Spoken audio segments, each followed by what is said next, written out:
Buongiorno and welcome back to Partimento on guitar, a study of counterpoint, in this case two-voice counterpoint, a bass line and a top melody. Now, if we have two notes that are consonant, like an octave, or sixth, or third, they're in agreement. But if we have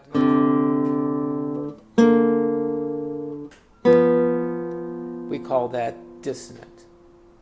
So in two-voice counterpoint, one of the characteristics is when one voice moves while the other voice stays the same and is sustained. If that happens, we call that suspension. So if I have an octave like C and C, and the bass note moves, but the top note does not, we have for a moment dissonance. In this particular case, an octave becomes a seventh, and then when it drops down step from consonant to dissonant to consonant. And that's considered musically something delicious. It creates a little bit of spice in the music itself.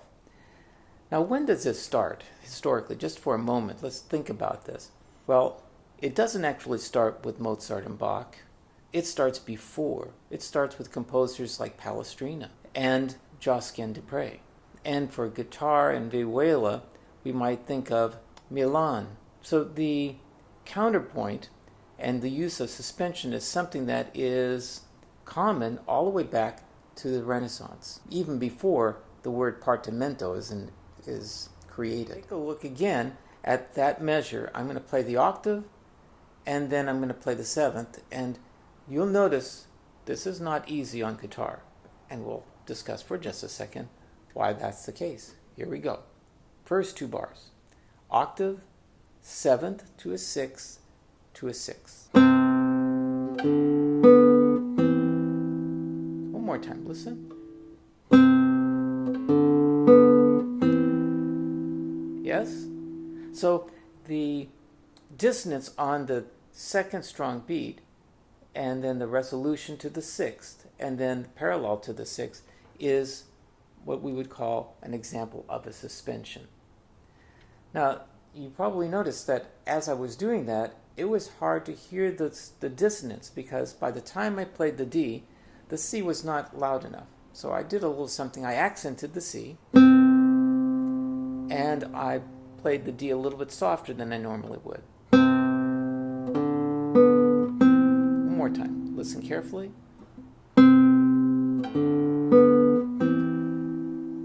Well, it's a little bit of magic, isn't it? If you hear it, then you can hear the interval tension and the harmonic tension. So we call that use suspensions. I'm going to play the first line of this little ditty I wrote to kind of give an example of the different types of suspensions we have. In the first measure, we had the 7-6. And the next measure, we see 6, 5, and then when it's tied over in measure 3, we have a 4-3 suspension. So I'm going to start in measure 2 this time and just take from the F and the D. One more time. And the next one is very similar. It's going to be a second to a third.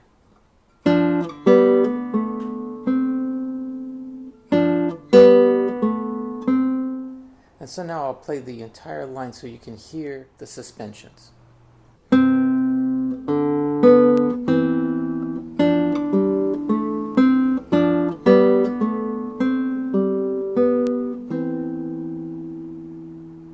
One of the challenges in suspensions is the fact that we have an instrument that as soon as we strike the note, there's a sharp decay. So there's something that sometimes composers do to create still the suspension. They give the note a little bit of help by striking the note again. You might describe this as a struck suspension. On guitar and probably also on piano, we have times when we would like to hear those tones suspended as opposed to another way of playing a note that's repeated, and we'll find that to be the Appoggiatura. But first, struck suspension.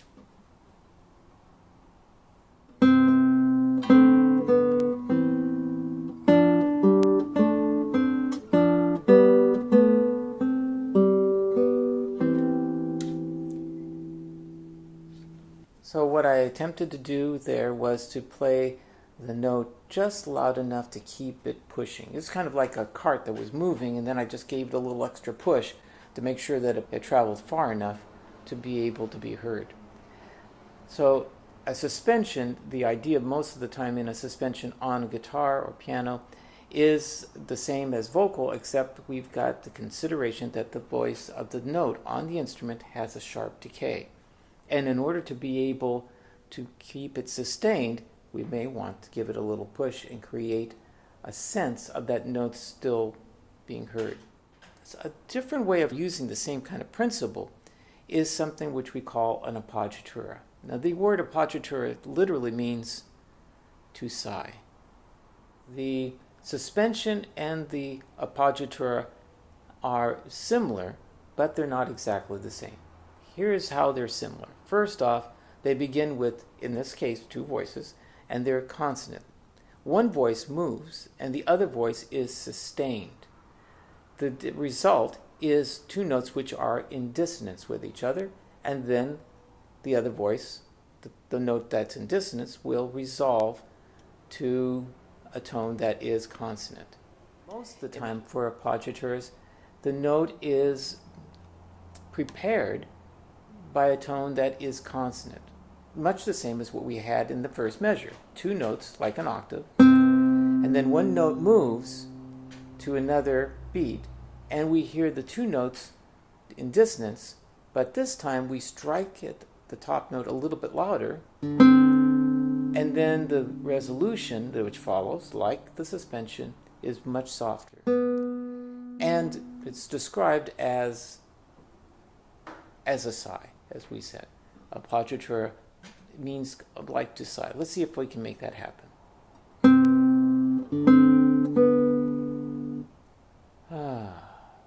I'll try that again.